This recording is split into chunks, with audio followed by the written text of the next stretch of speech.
Kalau Narji dulu itu mendukung Jenderal Dudung Abdurrahman. Nggak tahu kita. Ya nggak terkenal. Sekarang gara-gara dia minta maaf, kita jadi tahu.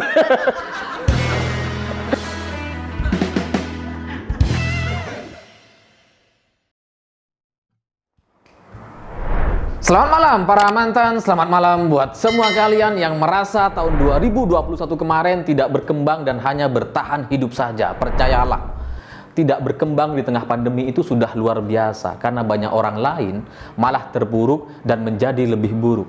Tapi ya itu kondisi hidup, kenyataan yang harus kita hadapi, pandemi. Tapi ada orang lain yang punya pilihan, tapi dia malah memilih jalan yang lebih buruk.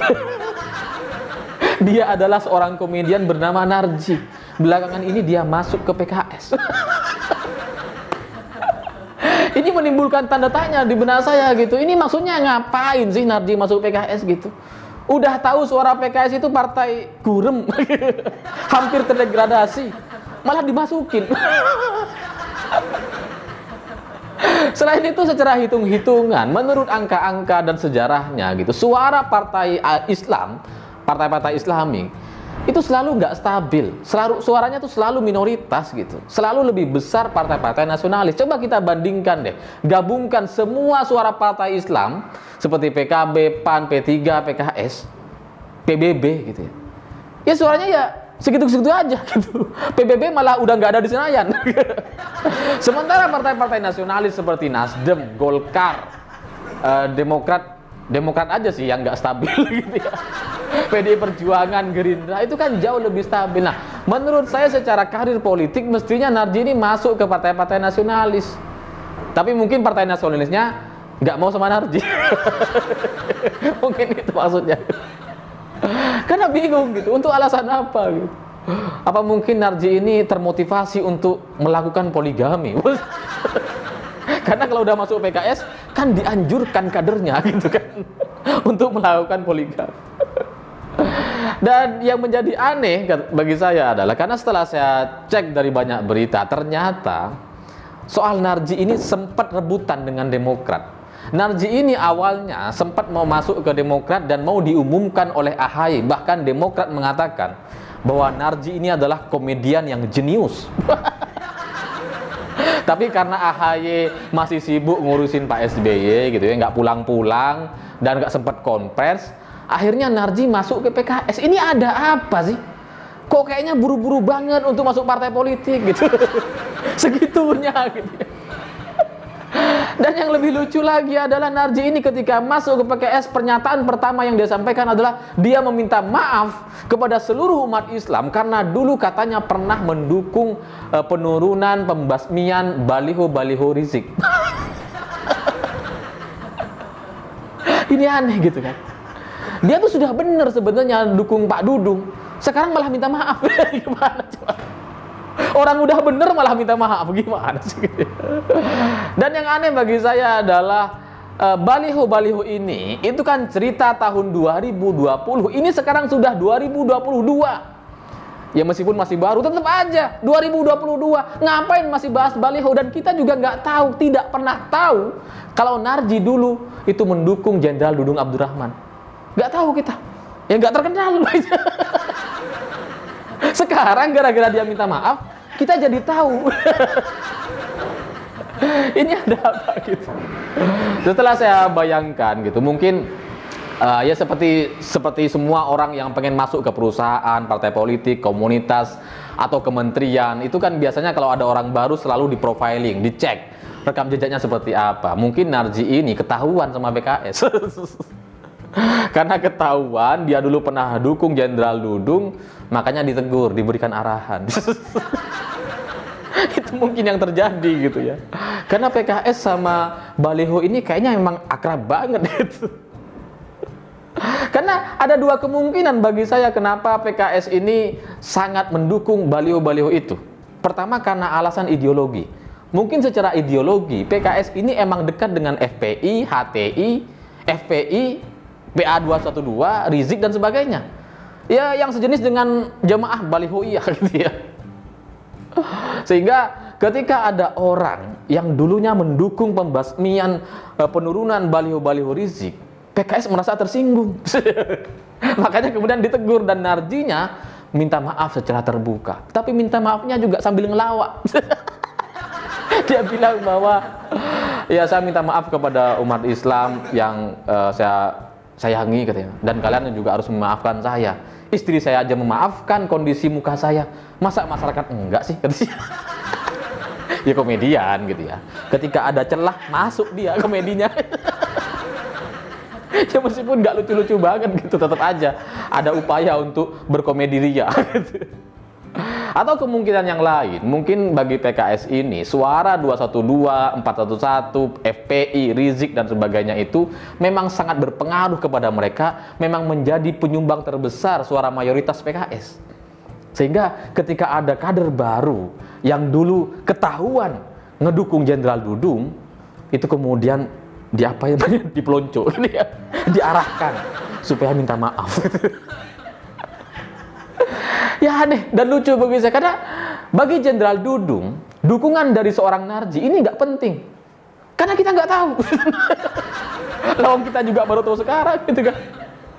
Jadi dengan atau tanpa dukungan dari Narji, baliho-baliho itu akan tetap diturunkan. Sementara Narji untuk masuk ke PKS, dia harus menyembah baliho.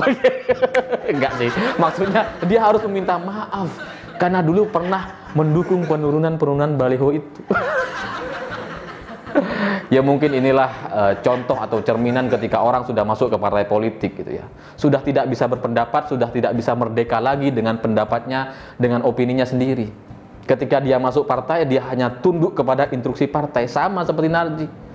Opini atau pendapat yang sudah benar di masa lalu, dia malah akui sebagai kesalahan. Dan lagian ya, dia minta maaf kepada umat Islam. Setahu saya, umat Islam itu tidak menyembah baliho, tidak pernah. Ya memang ada umat yang nyembah baliho, yang sholatnya di Monas ada gitu. Tapi umat Islam yang enggak. Umat Islam tuh ya rukun iman, rukun Islam udah, enggak ada baliho-balihonya. Jadi salah kalau kemudian Narji meminta maaf kepada umat Islam, harusnya meminta maaf kepada 212, FPI, Rizik atau Jamaah Balihoiyah. Itu baru cocok. Kalau bagi umat Islam ya nggak cocok gitu. Dan aneh aja kalau kualitas seorang kader seperti Narji ini kemudian masuk ke PKS, dan apa sih tujuannya gitu? Mau menyuarakan suara rakyat. Rakyat yang mana? Lalu dia suaranya bukan suara rakyat kok gitu. Apa sih yang mau dibela dari baliho-baliho itu? Kan udah jelas tuh, ilegal, nggak bayar pajak, pasang sembarangan, mengganggu mata, mengganggu pemandangan. Malah sekarang diakui sebagai sebuah kesalahan ketika itu diturunkan. Mestinya sudah benar gitu. Apa yang dilakukan oleh pemerintah menertibkan baliho-baliho dari pentolan atau pimpinan ormas terlarang di Indonesia, itu udah benar. Ini malah diakui sebagai kesalahan.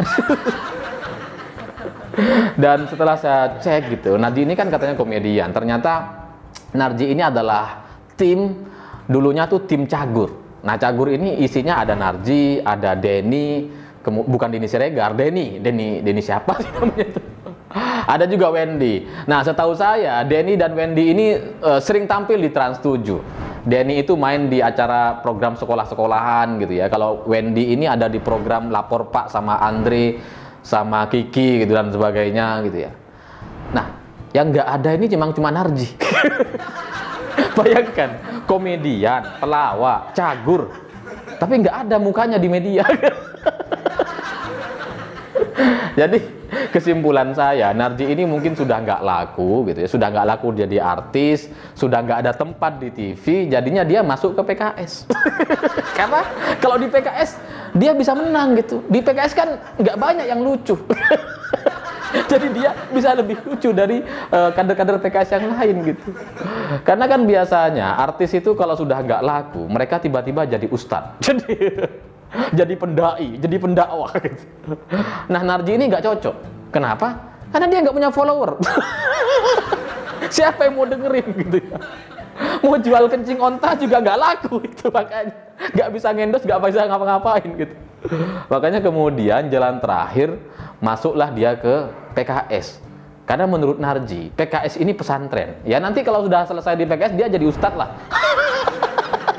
Itu mungkin maksudnya gitu ya. Menganggap PKS sebagai pesantren. Ujung-ujungnya pengen jadi ustadz.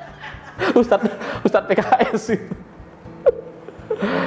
Dan saya juga agak habis pikir, kenapa?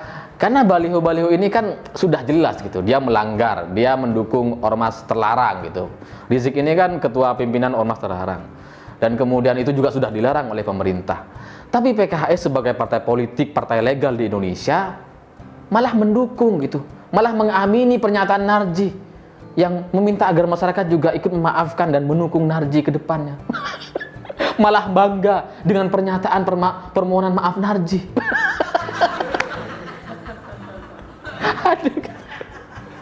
Ya saya tahu lah, dulu ketika baliho itu diturunkan, PKS itu memang sangat gak suka dengan Pak Jenderal Dudung yang dianggap berlebihan, bukan tupoksinya, bukan ranahnya, bukan kerjaannya dan sebagainya gitu ya. Tapi ketika sekarang PKS masih mengulangi lagi, masih membuka luka lama, membuka cerita-cerita yang ada di masa lalu, ini kan menunjukkan bahwa nampaknya PKS ini nggak bisa move on dari baliho. Kayaknya pengen banget gitu baliho-baliho Rizik itu kembali berjaya di daratan, menyebar di mana-mana.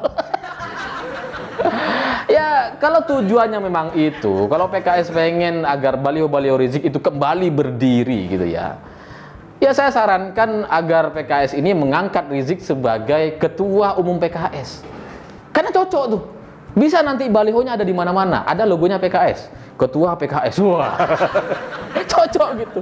Jadi bisa bersaing dengan Caimin, AHY atau Airlangga Hartarto sesama ketua umum gitu ya. Tapi ingat harus bayar. Nah, soal pendanaan ini aman karena masih ada kotak-kotak amal, ada investasi bodong 212, investasi bodong kurma dan lain-lain itu.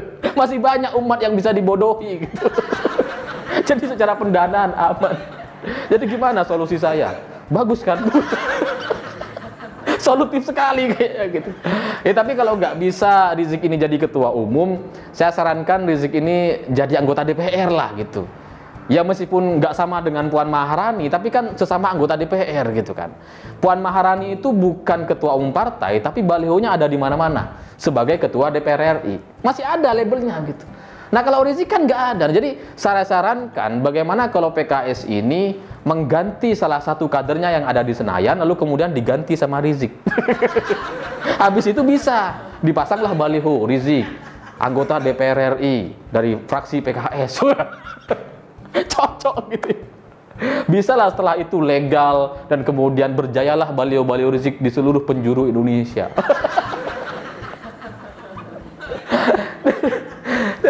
Yang menyedihkan dari cerita Narji ini kan gimana ya, seorang komedian yang sudah tidak lucu lagi gitu ya, diperebutkan oleh dua partai, oleh Demokrat dan PKS. Komedian udah nggak lucu masih diperebutkan, apa coba? Tapi Narji sebagai politisi mestinya dia bisa belajar bahwa sebagai politisi itu dia bisa mencela-mencela tanpa minta maaf, tanpa perlu minta maaf. Mestinya dia ya udah nggak perlu minta maaf. Langsung sekarang dia kampanye baliho atau pasang baliho Rizik di mana-mana lagi supaya bisa langsung berhadapan sama Jenderal Dudung. Dimana mungkin setelah itu kan dia bisa lebih viral gitu kan, lebih bisa mendapatkan dukungan dari umat jamaah balihoiyah. Tapi ya dari kejadian ini hikmahnya kita bisa jadi tahu begitu bahwa PKS ini memang sangat-sangat bergantung kepada Rizik, 212, FPI dan sejenisnya. Bagi saya, buat teman-teman yang merasa tidak setuju dan tidak sepakat dengan Rizik tapi masih memilih PKS, pertanyaannya adalah apakah kalian masih mau bersama-sama dengan kelompok orang yang seperti mereka, dengan kelompok orang yang seperti PKS gitu. Kalau saya sih saya nggak mau gitu berhadapan-hadapan atau bersama-sama dengan orang-orang yang pendukung ormas terlarang di Indonesia yang memang sudah dibubarkan sama pemerintah, yang terbukti sekjennya itu orang-orang yang teroris gitu, masuk jaringan teroris internasional yang merusak negara, merusak Indonesia. Saya nggak mau gitu. Nah, jadi Akhirnya saya mempertanyakan kepada kalian, ya saya nggak peduli lah. Kalian mau milih PKS itu karena ada keluarga di sana, ada kerabat, ada saudara, udahlah lupakan gitu. Omong kosong kalian semua. Kalau kalian masih mencintai negeri ini, pilihlah partai lain selain PKS. Masih banyak kok. Ada PDIP, Golkar, Gerindra, Nasdem, apapun itu, PAN boleh, PKB boleh. Pokoknya jangan PKS. Saya pikir itu. Terima kasih sudah menonton. Begitulah kura-kura.